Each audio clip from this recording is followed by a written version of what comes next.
As an Indian woman, have you ever been to a wedding without hearing those cursed words? Beta, you're next. Chances are, you haven't. Because whether you're pushing 16 or 36, your Khandan is always waiting to do your Kanyadan. Even our government is feeling the pressure. So much so that in August 2020, they announced that they are considering a policy to increase the minimum age of marriage for women from 18 to maybe 21 years. And while this may seem like a step in the right direction, is your umra the only thing that decides whether you become someone's Shrimati? Can a change in law really bring out a change in when you actually get married?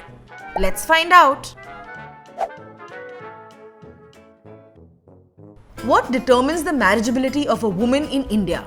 Along with Seema Taparia from Mumbai, here are two major factors. Number 1, Parivar. Extended families often informally decide कब आपकी शादी की उम्र हो गई है. Because of course, your marriage is also your bua sister-in-law's life decision. Number 2, Kanun. The law sets the minimum age for marriage, which has had more revisions than you before your board exams. Pre-independence, the minimum age of marriage was 15 for girls and 18 for boys. This has evolved into the current rule of 18 for girls and 21 for boys, which may change yet again. So, if you're under 21, bolo pencil, kyunki aapki shaadi cancel.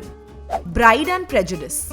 You know that Goa trip that everyone has been planning for years, but kuch hota nahi hai. That's what the law seems to be like when it comes to implementing the legal age of marriage. Reality kuch aur hi hai. A UN report gives us the kadwa sach, stating that Bal Vivah is a direct result of girls being valued lesser than boys. But why only rely on reports?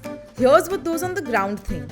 हमारे यहाँ पे ना 12 साल के बाद ही लड़कियों की शादी कर लेते हैं. कोरापुट ट्राइबल डोमिनेटेड एरिया है. वहाँ पे लैक ऑफ एजुकेशन की वजह से बहुत ही ज्यादा कम उम्र में लड़कियों की शादी कर लेते हैं. Only when we start viewing women as an asset will child marriage stop being a liability. क्योंकि हमारी छोरियाँ छोरों से कम नहीं हैं. The domino effect.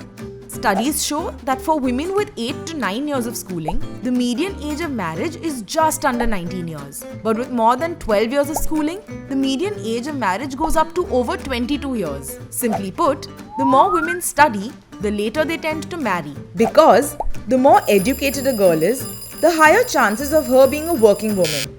And working women are constantly hitting the snooze button on marriage, believing more that time is money. Additionally, more padhai likhai also naturally delays god bharai or motherhood. Hashtag virtuous circle. It's time we change our priorities from ghar basana to ghar kharidna, and that too with their own money, the money factor. While the media may have told us that hashtag Virushka and hashtag Deepveer are hashtag marriage goals, not all unions in this country are born out of the same privilege. Marriages are often a quest to make a girl child go from being a burden to paraya dhan. Research indicates that Anjalis from Chandni Chowk are married off much younger than Aishas from South Delhi. And unfortunately, the ratios are even higher for the poorest and marginalized households, where girls may go from taking their first steps to marriage vows in record time. Policies like cash transfer and Dahej schemes have predictably done nothing to mitigate early marriage. So, will something as basic as a change in our laws be able to fix a system that's already so broken? The log kya kahenge factor. The faisla to be a patni seems to elude women more than the golden snitch. Shaadi is less of a decision to make and more of a one-stop solution to all problems in the life of a stree. And a change in legal age of marriage certainly isn't going to give her agency to do whatever she wants. That agency is going to come from padhai, a focus on nutrition, policies for health, and skills that will make a killer CV. At the end of the day, the decision to marry should only rest with one person, the stree. Make your voice heard on this Shaadi question. Visit Oxfam India to sign a petition or tweet and call your local MP. And don't forget to like, share and subscribe to Vitamins 3.